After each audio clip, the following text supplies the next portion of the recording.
إن الحمد لله نحمده ونستعينه ونستغفره ونؤمن به ونتوكل عليه ونعوذ بالله من شرور أنفسنا ومن سيئات أعمالنا من يهده الله فلا مضل له ومن يضلله فلا هادي له ونشهد أن لا إله إلا الله وحده لا شريك له ونشهد أن سيدنا ومولانا محمدا عبده ورسوله أما بعد فإن خير الحديث كتاب الله وخير الهدي هدي محمد صلى الله عليه وآله وسلم وشر الأمور كل محدثاتها وكل محدثة بدعة وكل بدعة ضلالة وكل ضلالة في النار. اعوذ باللہ من الشیطان الرجیم. بسم اللہ الرحمن الرحیم. قال اللہ تعالی فی شان حبیبہ مخبرا وآمرا ان اللہ وملائکتہ یصلون علی النبی یا ایہا الذین آمنوا صلوا علیہ وسلموا تسلیما. اللہم صلی علی سیدنا ومولانا محمد عبدہ ورسولہ افلا يتدبرون القرآن ام على قلوب اقفالها آمین. صدق اللہ العظیم. پچھلی نشست میں ہم نے سورہ مریم کا جو شان نزول اور اس کا تعارف پڑھا تھا. آج کی نشست میں ہم سورہ مریم کے جو مضامین ہیں اور اس پر ڈسکشن کریں گے اور اس کے علمی اور عملی نکات اور اس چیپٹر کے اندر جو مین جو پورشن جو پیپروں میں آنا ہے اس کے حوالے سے ترجمہ بھی ڈسکس کریں گے. تو پوائنٹ نمبر 1 سورہ مریم میں اللہ تعالیٰ کی وحدانیت کا بیان ہے، یعنی اللہ تعالیٰ کا کوئی بیٹا نہیں، وہ واحد ہے. جیسا کہ قرآن مجید میں ارشاد فرمایا اللہ تعالیٰ نے قل هو اللہ احد اللہ الصمد لم یلد ولم یولد ولم یکن لہ کفوا احد. اور اس کا کوئی شریک نہیں، اس کا کوئی بیٹا بھی نہیں اور اس کا کوئی شریک بھی نہیں. اور اللہ تعالیٰ فرماتا ہے قرآن مجید میں کہ وقالوا اتخذ الرحمن ولدا. یہ سورہ مریم میں ہی اللہ تعالیٰ فرما رہا ہے وقالوا اتخذ الرحمن ولدا. یہ کہتے ہیں کہ رحمان نے بیٹا جنا ہے، رحمان نے بیٹا بنایا ہے. لقد جئتم شیئا ادا. تو انہوں نے بہت یہ نامناسب بات کی، بہت بڑی بات اپنی زبان میں لے کر آئے ہیں. تکاد السماوات یتفطرن منہ وتنشق الارض وتخر الجبال خدا. یہ ایسی نامناسب بات ہے تکاد السماوات یتفطرن منہ کہ آسمان پھٹ جائے اس بات کو سن کر. وتنشق الارض اور زمین ہے وہ اپنا جو پیٹ ہے وہ کھول دے، یعنی زمین بھی پھٹ جائے. وتخر الجبال حدا اور جو پہاڑ ہیں وہ ریزہ ریزہ ہو جائیں. یہ بات سن کر کہ اس نے کس طرح کی بات کی ہے تم نے، کہ اللہ تعالیٰ نے کوئی بیٹا بنایا ہے. یہ اللہ تعالیٰ کی تو یہ شان ہی نہیں.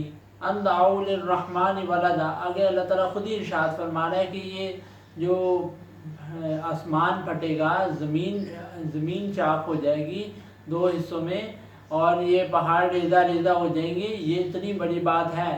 ان دعوا للرحمن ولدا، اس لیے کہ انہوں نے رحمان کے لیے اولاد کا دعویٰ کر دیا.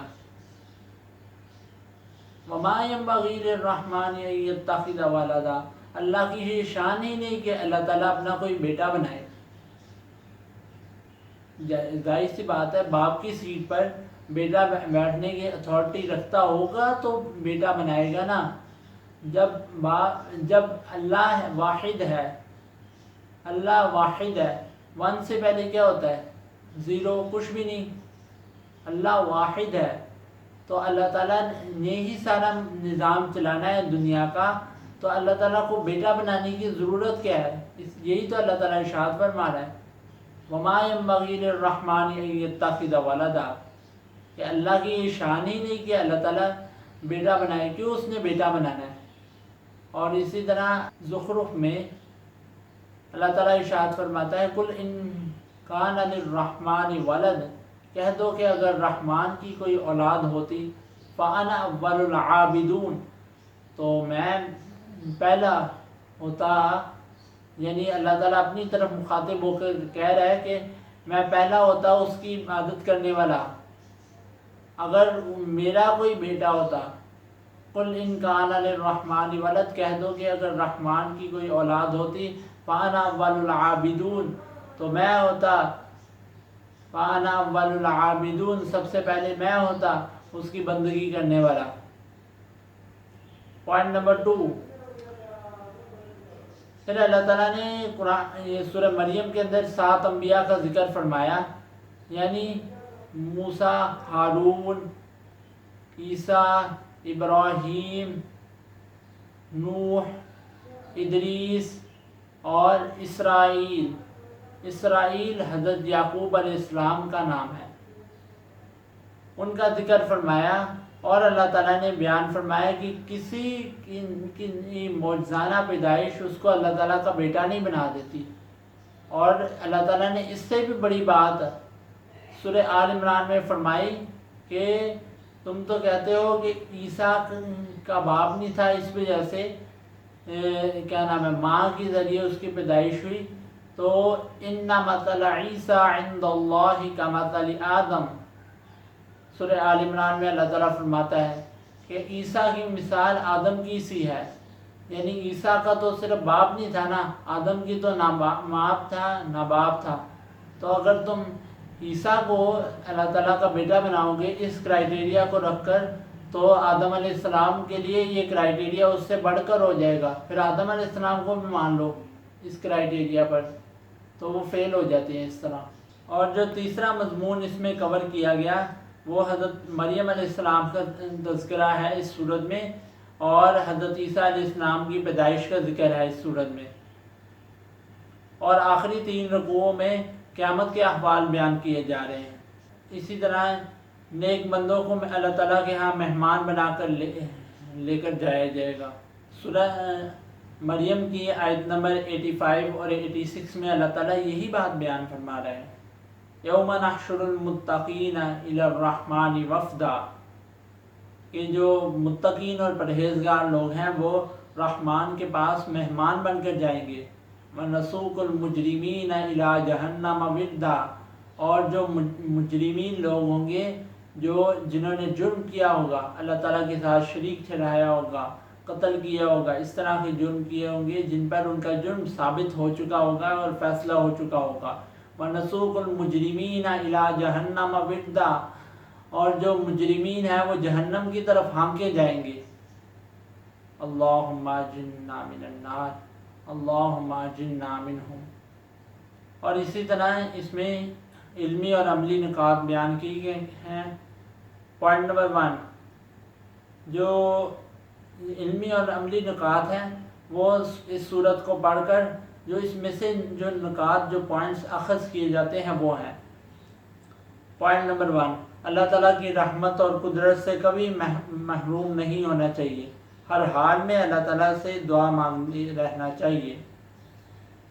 یعنی جیسے حضرت زکریا کی اولاد کب ہوئی ہے؟ جب وہ بوڑھے تھے، لیکن وہ اللہ تعالیٰ کی رحمت سے مایوس نہیں ہوئے، انہوں نے کہا کہ اگر حضرت مریم علیہ السلام کو بے موسمی پھل مل سکتے ہیں ان کے حجرے کے اندر، یعنی وہ پھل کہاں سے آئیں گے؟ اللہ تعالیٰ کی طرف سے، تو مجھے اولاد کہاں سے ملے گی؟ اللہ تعالیٰ کی طرف سے۔ وہ رحمت سے مایوس نہیں ہوئے، اس لیے ان کو بڑھاپے میں اولاد مل گئی، حالانکہ وہ کہتے ہیں کہ میری بیوی تو اولاد پیدا کرنے کی قابل ہی نہیں، وَعَاقِرًا فَهَبْ لِي مِن لَّدُنْكَ وَلِيًّا۔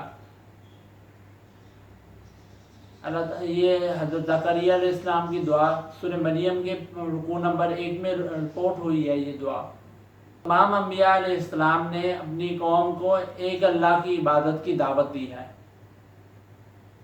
پوائنٹ نمبر 3، ہمیں اپنی حاجات صرف اللہ تعالیٰ کے سامنے پیش کرنی چاہیے۔ مخلوق کے سامنے اپنی حاجات بیان کرنے سے بندے کا سر نگوں ہوتا ہے، بندے کا سر پست ہو جاتا ہے، جب اللہ کے سامنے وہ حاجات پیش کرے گا تو اس کا سر فخر سے بلند ہوگا کہ میں اس ذات کے سامنے اپنی حاجات پیش کر رہا ہوں جو تمام کائنات کے خزانے کا مالک ہے، اس کے پاس تمام کائنات کے خزانے ہیں، وہ مجھے عطا کرے گا۔ مخلوق کے سامنے مانگنے سے یہ بھی ہوتا ہے، ذلت بھی ہوتی ہے، اور یہ بھی نہیں پتہ ہوتا کہ وہ دے گا بھی یا نہیں۔ تو اللہ سے ہی مانگنا چاہیے، ہر حال میں اللہ تعالیٰ سے مانگنا چاہیے۔ کسی نبی کی موجزانہ پیدائش اس کو اللہ تعالیٰ کا بیٹا نہیں بناتی، یہ پوائنٹ نمبر 4 ہے، بلکہ یہ ان کی عظمت کو بیان کرتی ہے۔ کسی نبی کی موجزانہ پیدائش، ما کان للہ ان یتخذ من ولد سبحانہ، یہ اللہ تعالیٰ کی شایان شان بات ہے ہی نہیں کہ اللہ تعالیٰ اولاد دے، اللہ تعالیٰ کی اولاد ہو، سبحانہ، وہ اس سے پاک ہے۔ اور اللہ تعالیٰ فرماتا ہے یہ سورہ انبیاء میں کہ اگر ایک سے زیادہ معبود ہوتے تو کیا ہوتا، تو فرماتا ہے لفسدتا، تو پھر فساد مچنا تھا، ہر ایک کے درمیان ڈیوٹیز کے لیے فساد مچنا تھا۔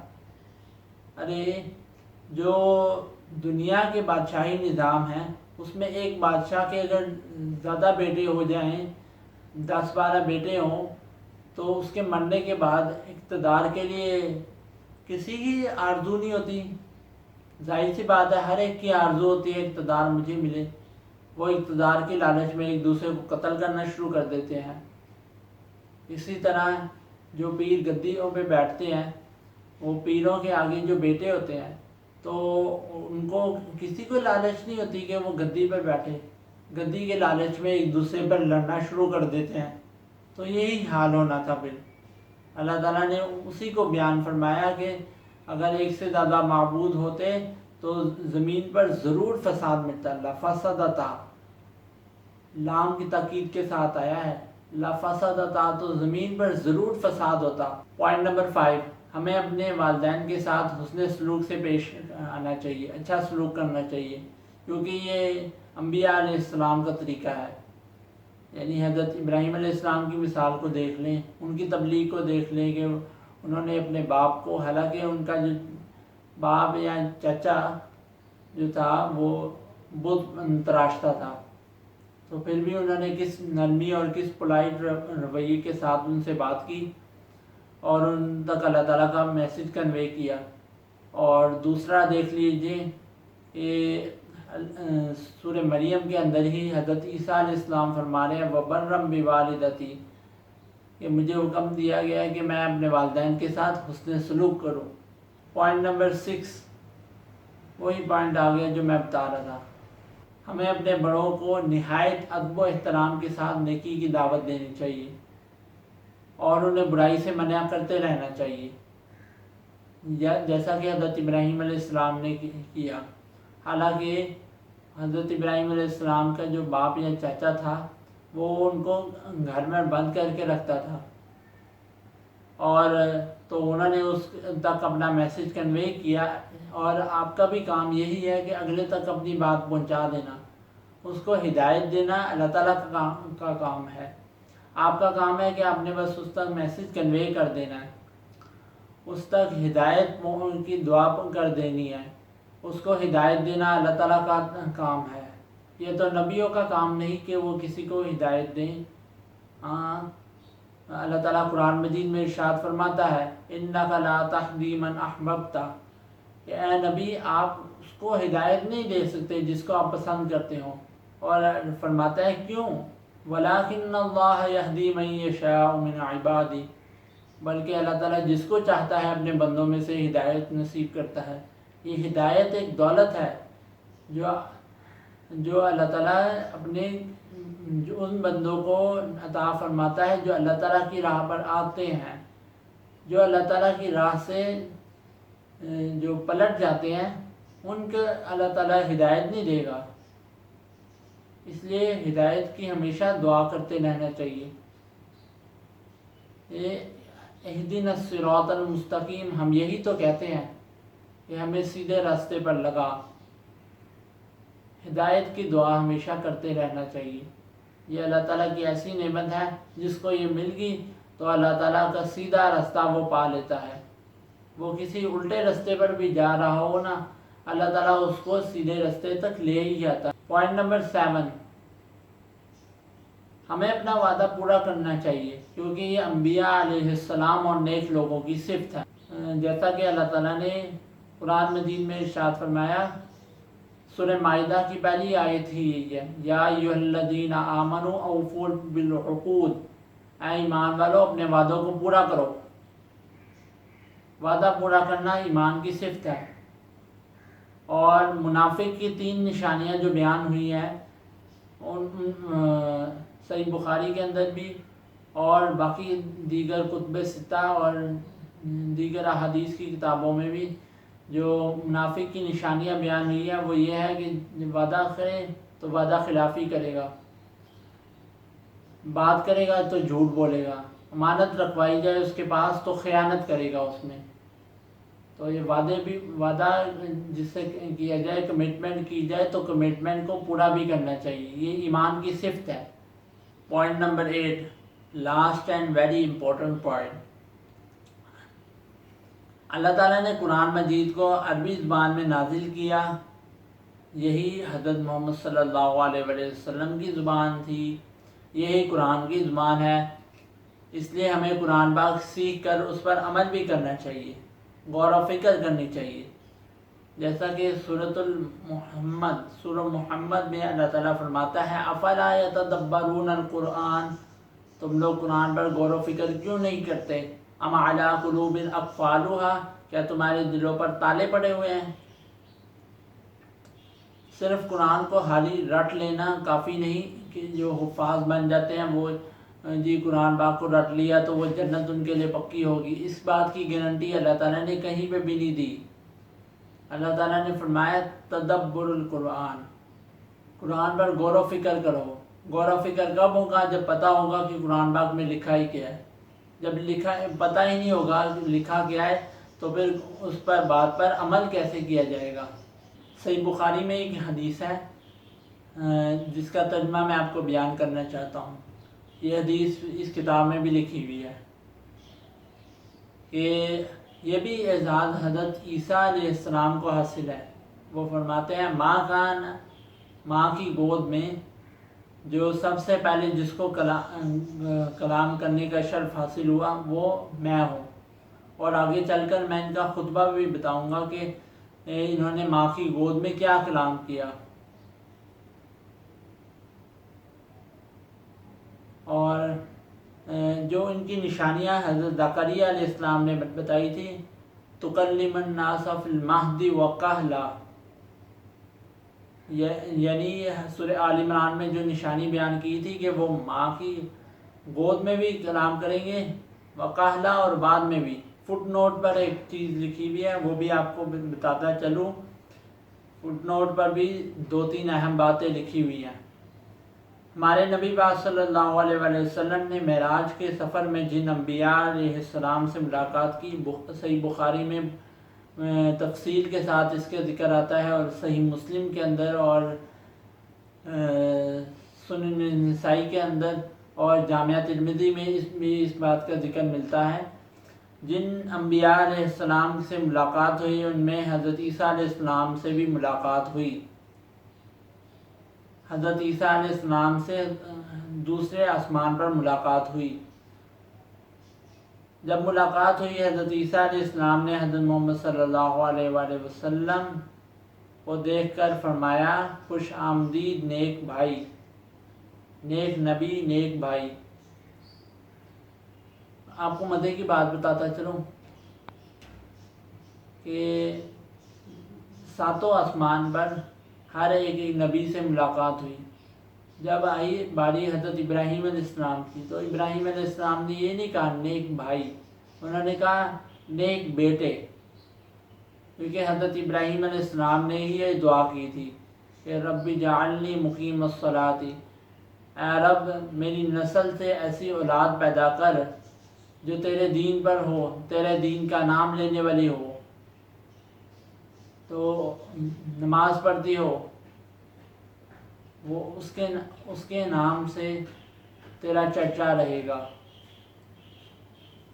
حضرت محمد صلی اللہ علیہ وآلہ وسلم نے حضرت عیسیٰ علیہ السلام کا حلیہ مبارک بیان کرتے ہوئے فرمایا، ان کا قد درمیانہ اور رنگ سرخ و سفید تھا، وہ ایسے لگتے تھے جیسے ابھی غسل خانے سے باہر نکلے ہوں۔ اس چیپٹر میں سے جو ترجمہ آپ سے پوچھا جانا ہے وہ آیت نمبر 30 سے لے کر 36 تک 36 تک اس آیت کا ترجمہ آپ سے پوچھا جانا ہے، تو اس کے بارے میں بھی آپ کو لفظ بہ لفظ آپ کو گائیڈ کرتا چاہتا ہوں۔ یہ حضرت عیسیٰ علیہ السلام کا جو خطبہ جو قرآن مجید میں رپورٹ ہوا وہ میں آپ کو لفظ بہ لفظ پڑھ کر بتاتا ہوں، اور یہی آپ کو پیپروں میں پوچھا جانا ہے۔ یہ آیت نمبر 30 سے لے کر آیت نمبر 36 تک۔ جب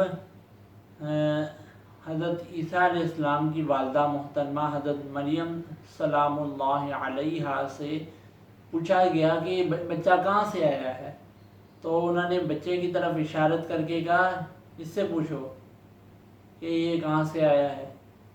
تو انہوں نے کہا کہ ہم جو پنگوڑے میں یعنی گود میں لیے ہوئے بچے سے کیسے پوچھیں، اتنا چھوٹا بچہ نیو بورن بیبی سے ہم کیسے پوچھیں، وہ بولتا بھی ہے یا نہیں۔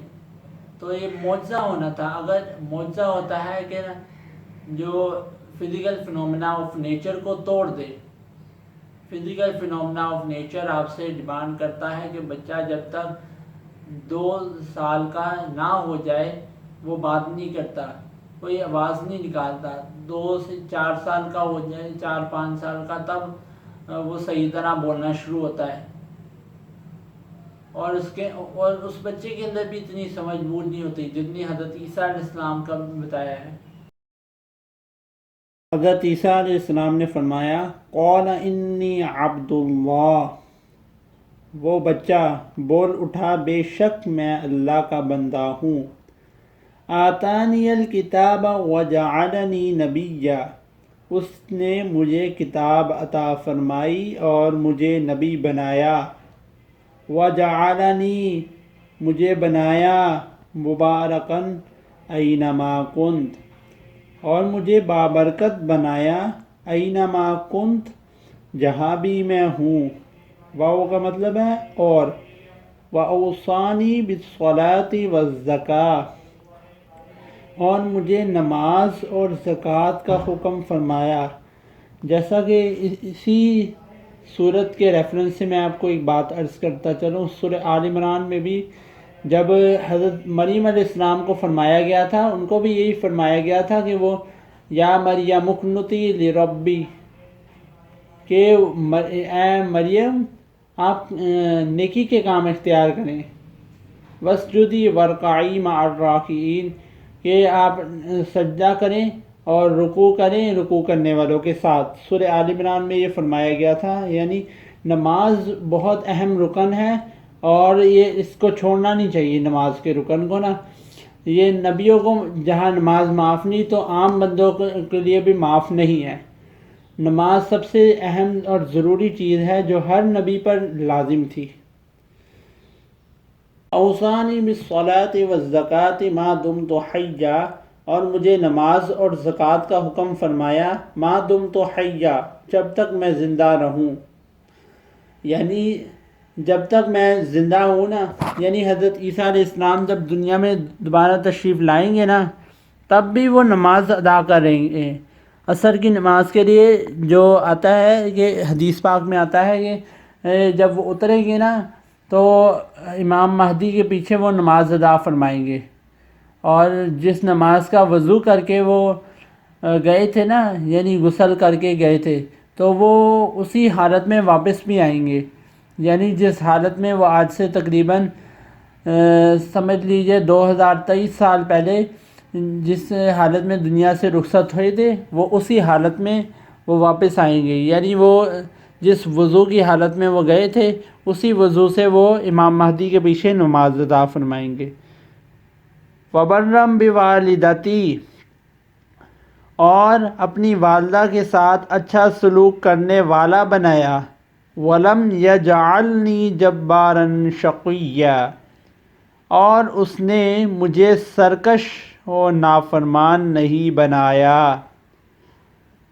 والسلام، اور سلامتی ہے، علیہ، مجھ پر، یوم ولدت، جس دن میں پیدا ہوا، واؤ کا مطلب ہے اور، ویوم اموت، اور جس دن میں وفات پاؤں گا، ویوم ابعث حیا، اور جس دن زندہ کر کے اٹھایا جاؤں گا۔ اسلام جب دنیا میں تشریف لائیں گے امام مہدی علیہ السلام کے نزول کے بعد، اور حدیث پاک میں آتا ہے کہ 40 سال تک وہ حکومت کریں گے اور دجال کا خاتمہ کریں گے، اور اس کے بعد جب وفات پائیں گے، یہاں پہ وہ ذکر ہے کہ جس دن میں وفات پاؤں گا اور جس دن زندہ کر کے اٹھایا جاؤں گا، یعنی جب وہ فوت ہو جائیں گے حضرت عیسیٰ علیہ السلام، اس کے بعد جب دوبارہ زندہ کیے جائیں گے، یہاں پہ وہ ذکر ہے۔ ذالک عیسی ابن مریم، یہ مریم علیہ السلام کے بیٹے عیسیٰ علیہ السلام ہے، یعنی اللہ فرما رہا ہے۔ یہاں اس سے پہلے تک تو وہ تھا کہ حضرت عیسیٰ علیہ السلام کا خطبہ، لیکن یہاں پر ذالک سے اللہ فرما رہا ہے، قول الحق الذی فیہ یمترون، یہی سچی بات ہے جس میں لوگ شک کرتے ہیں، یعنی لوگ، جیسا کہ سورہ مائدہ میں فرمایا کہ لوگ شک کرتے ہیں کہ حضرت عیسیٰ علیہ السلام کو سولی پر لٹکایا گیا ہے یا قتل کیا گیا ہے، تو اللہ تعالیٰ فرماتا ہے وما قتلوا وما صلبوا ولکن شبہ لہم، لیکن لوگ اس میں شبہ کرتے ہیں۔ اور تو حضرت عیسیٰ علیہ السلام کے ساتھ کیا ہوا؟ اللہ خود فرماتا ہے بل رفعہ اللہ الیہ، ہم نے انہیں آسمانوں پر اٹھا لیا، وما قتلوہ یقینا، اور وہ ضرور قتل نہیں ہوئے۔ اللہ نے یہ شک ہی دور کر دیا۔ اللہ فرما رہے ہیں لوگ اس پر شک کرتے ہیں، اللہ نے قرآن پاک کے نزول کے ساتھ یہ شک ہی دور کر دیا۔ ما کان للہ ان یتخذ من ولد سبحانہ، اور اللہ کی یہ شان ہی نہیں کہ کسی کو وہ اپنا بیٹا بنائے، سبحانہ، وہ پاک ہے، اذا قضى امرا فانما يقول له كن فيكون،